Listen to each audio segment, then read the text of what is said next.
How y'all doing out there? Welcome back to Clayton Showalter's YouTube channel here.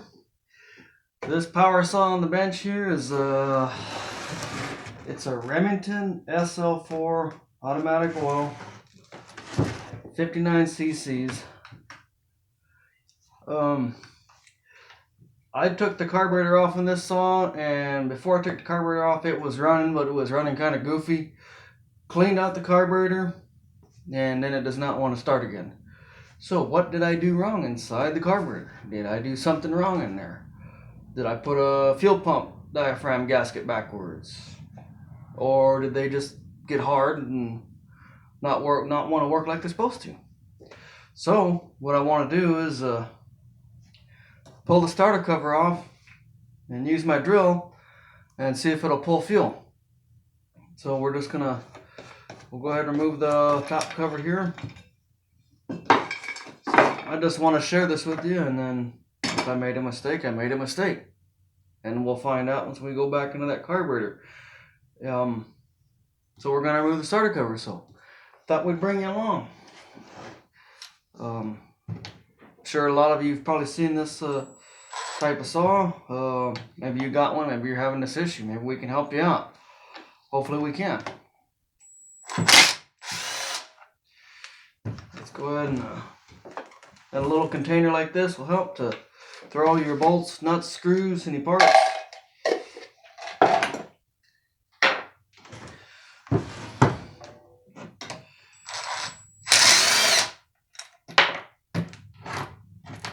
And try not to drop it on the floor.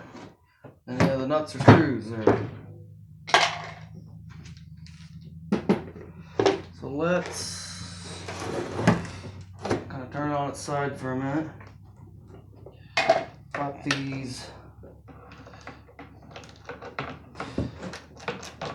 these other screws out, and they're a 5/16 head.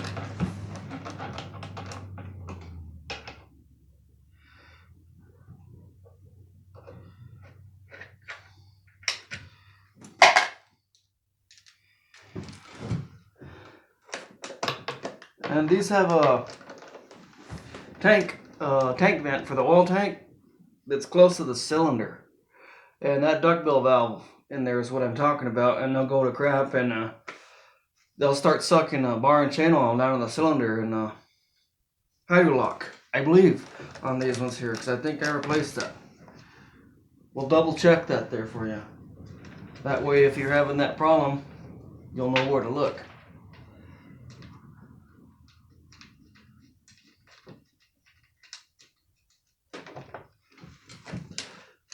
Screw. And some of these screws that are on here might just be the wrong ones. Remove the kill wire. There's your starter assembly / recoil. And I think it needs a little stuff down in there. It feels a little stiff. I believe right in here is where your tank vent is for the oil tank, because you got to have a vented tank.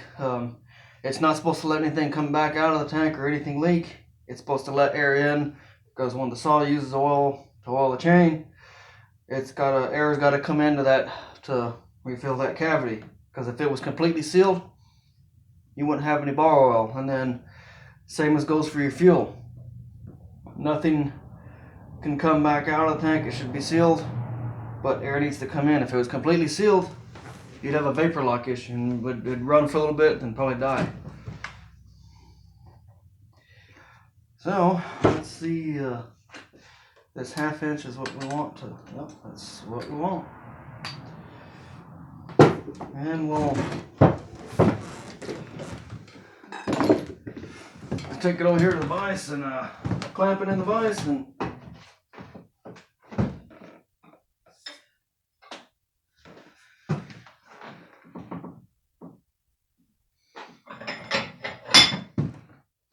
we'll get a look and make sure there's enough fuel in here. Make sure it's not running low on fuel, because of course it's not going to really do what you want it to. It might start and die.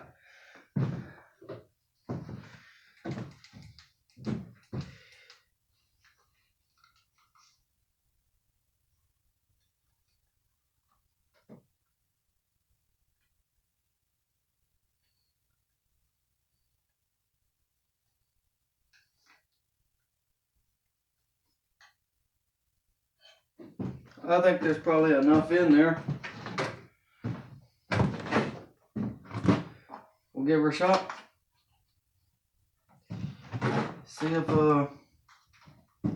See if she pulls fuel.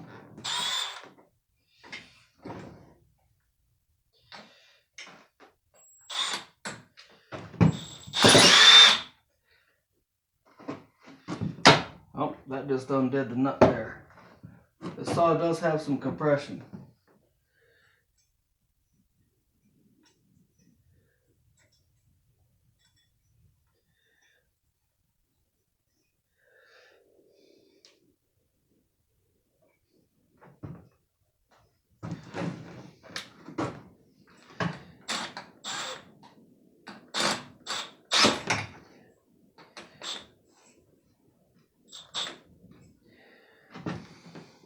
We'll get the rattle gun here.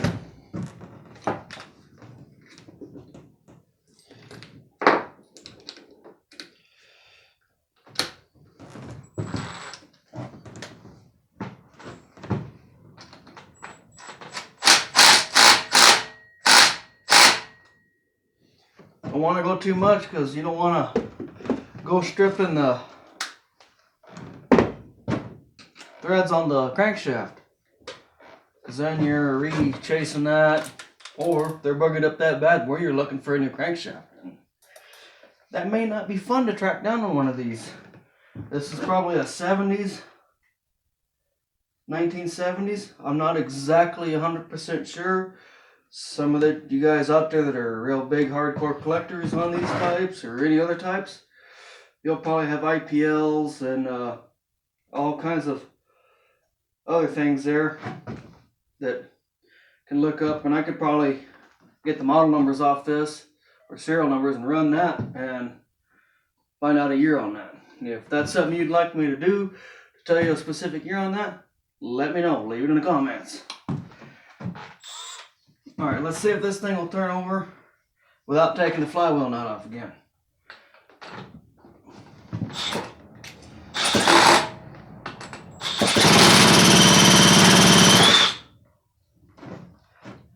Yep, that's just gonna keep taking that nut off. Okay. Well, we don't want to booger that up. I'm gonna pause you guys. We'll bring you back. Y'all hang tight.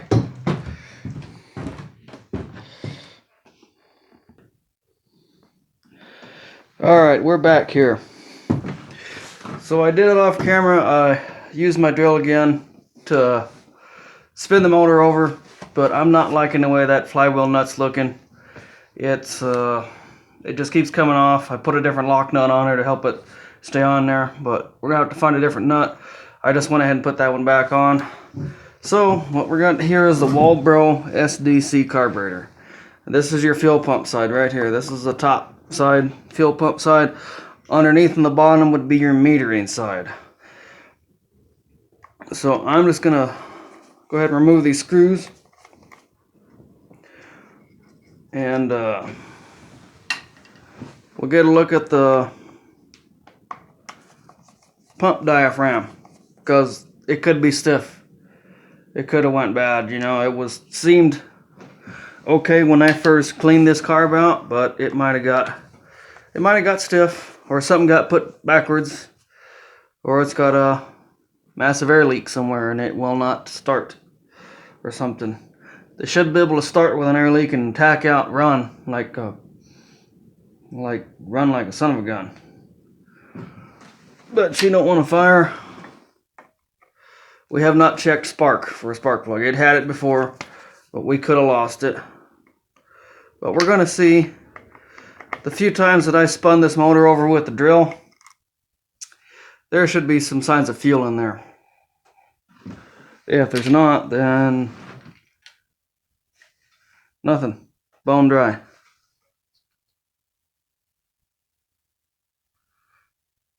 And the diaphragm's in the right orientation.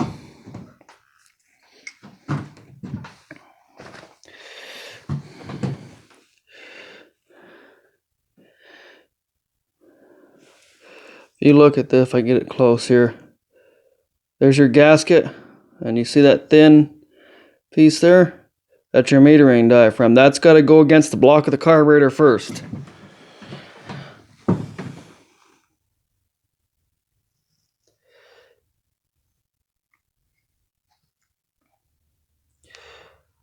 So obviously, for some reason, it's not wanting to pump.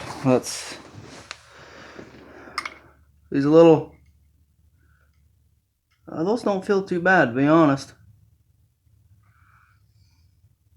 Well,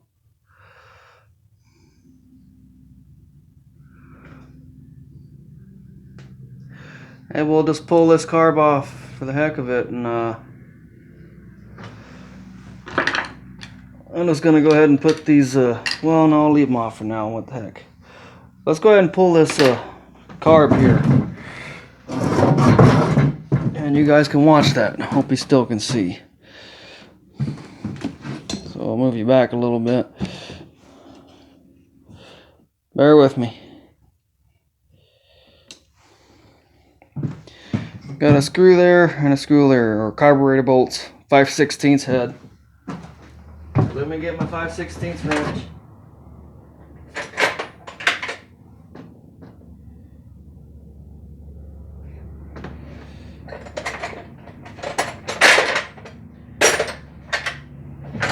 So how y'all doing out there? Hope y'all doing good.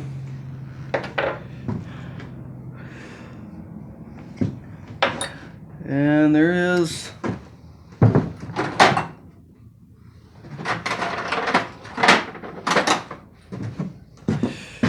this little deal back here for your choke.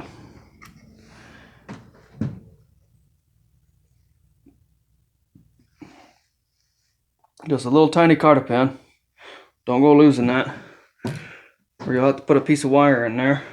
Then your choke rod's free, and that can come out. Can go lay aside there. Then let's crack these bolts loose here on the carburetor, and we'll show you the metering side.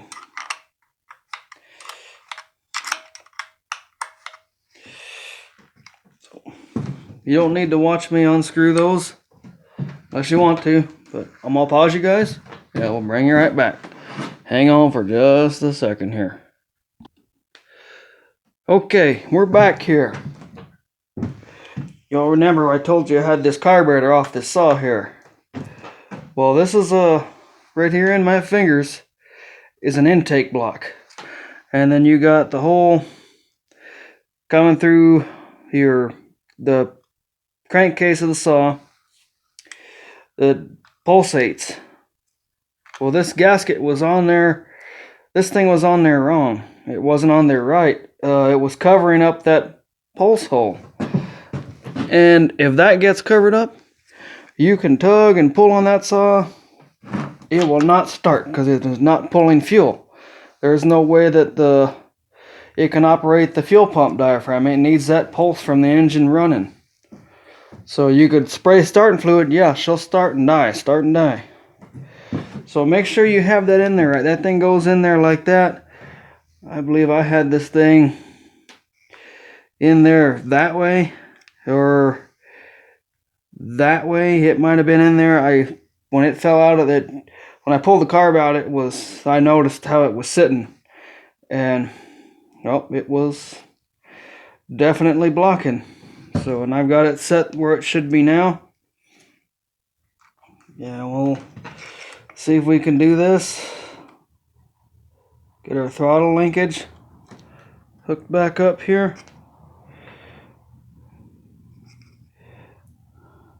And she's gonna pop now, I know for sure. And I don't mean pop like blow up, I mean she's gonna fire. Oop. Don't let that linkage come out of there, because then you're sitting there and playing with it, and yeah, it won't be not fun. Get these started here.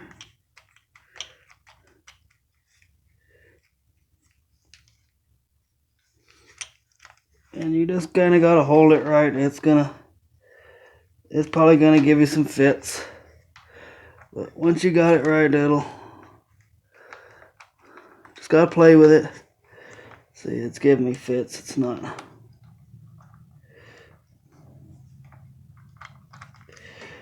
Come on now. Yeah, she's giving me fits. You gotta be patient on this here.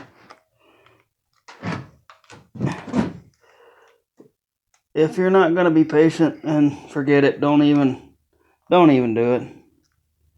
Just ain't worth it. If you don't have the patience for this kind of thing, don't attempt it. Don't even. Why do it? And it's got this plastic clear film. I've never seen that before. I don't know. Maybe that was from how this was assembled from the factory. But I'm taking it off for now. Alright, let's see if we can get this thing to line up here.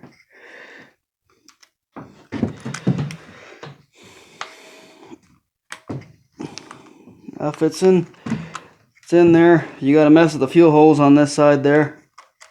And yeah, it's going now.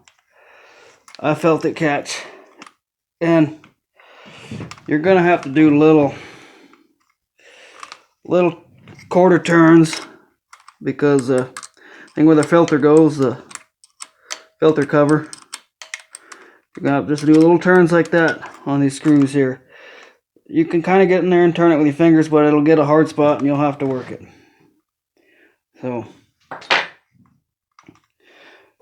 what I'm going to do now is I'm just going to go ahead and put the pump diaphragm back on here. And you can see the way it goes.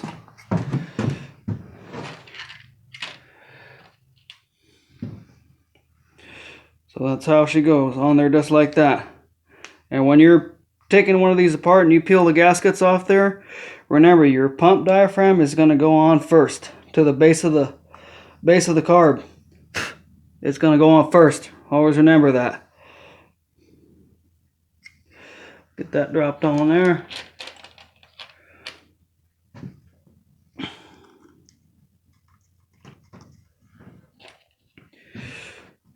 Careful not to lose your screws.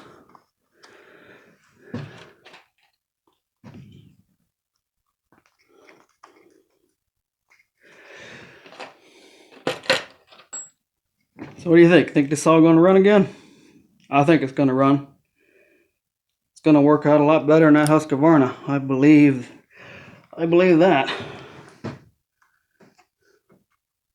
But I know when you're working on these old saws, you're going to have issues every now and again.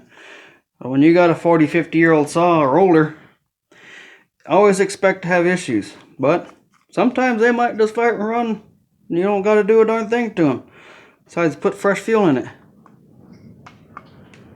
I've had that a couple times.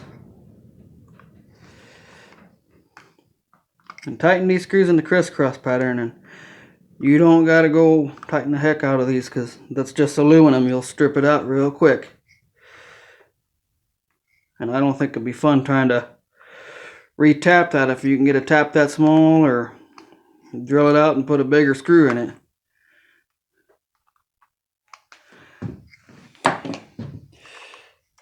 Just thread those down.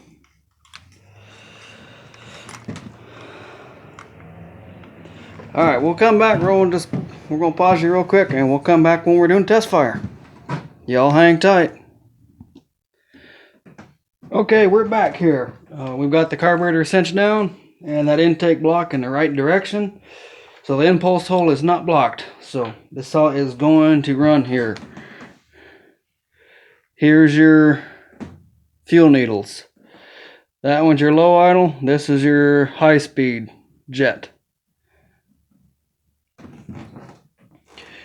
So I'm going to put the low idle in, and this is going to be kind of tricky to do. So I'm going to see if I can hold my fingers out of the way and let you watch what's got to go on here. I'll just poke this little ice pick through here. You can see right there where I'm poking that ice pick. You see that there? Right there where I'm poking that ice pick. That's where the low speed goes, because there's a L right here and there's the high. You might be able to kind of make out those letters a little bit. So it's just easier to get that carburetor out on this thing, I feel, to remove the jets.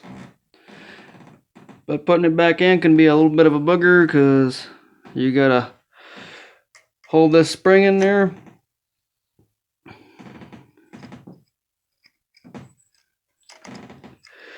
Push the jet in. Get you a little flathead screwdriver, and she'll thread in there. Thread it until you feel it stop, and back it out a turn. And I'm looking at my screwdriver here. I know you won't be able to see this, but back it out a turn. So let me get that other jet in there, and do the same on both of them. And you'll have to adjust them. That's just roughly get you where you need to be. Put the low speed screw in, high speed screw in. Thread it in until it stops. You don't got to crank on it.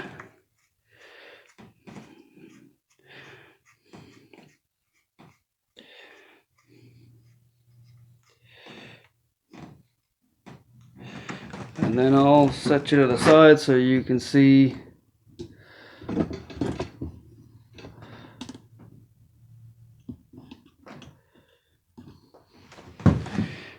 There's your low speed jet and your high speed jet, or low idle screw, high idle screw, but most commonly jets.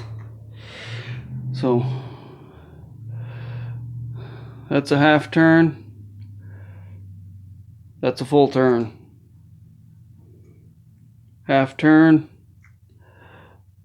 full turn. That'll get you roughly.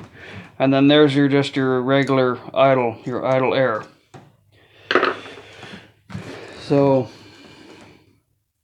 let's I'm gonna zoom you guys back out here.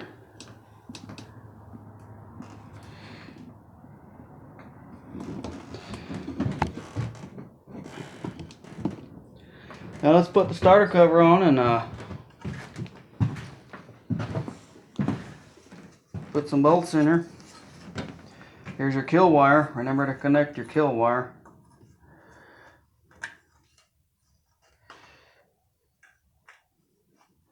Otherwise you'll have to use the choke to shut saw off.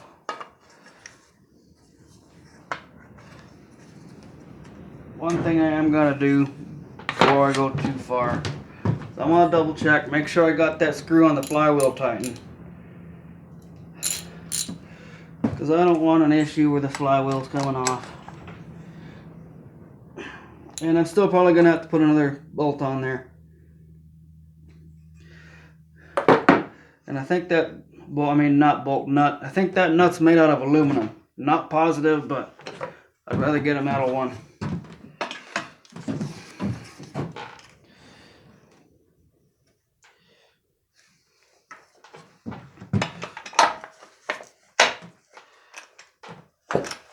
Yeah. Reach over here. Sorry, I'm getting in your guys' way.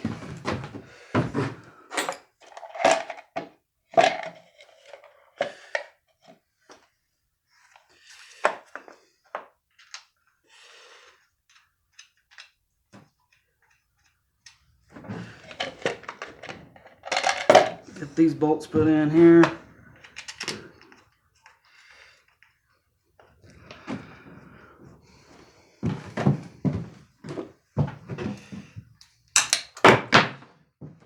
And of course, when you're grabbing your tool, you always got to make sure and drop it on the floor. That's the number one darn thing. Drop it on the floor. It's good luck. No, I'm just kidding.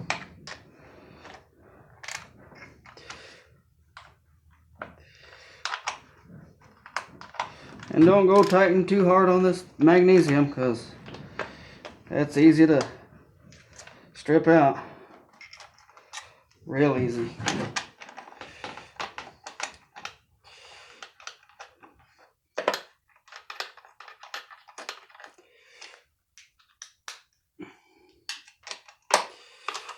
I'm just going to put those 2 bolts in for now, and we are going to give it a test fire. What do you say? Let me back you up just a little bit. Give me just a second here. Open the door so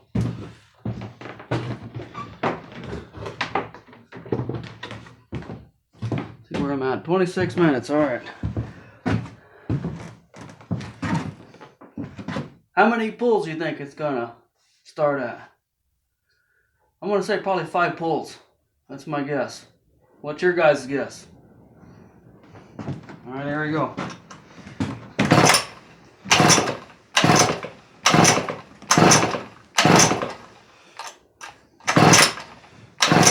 Well, we passed our 5 pulls. She's gonna start.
Come on now.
Told you it was going to run.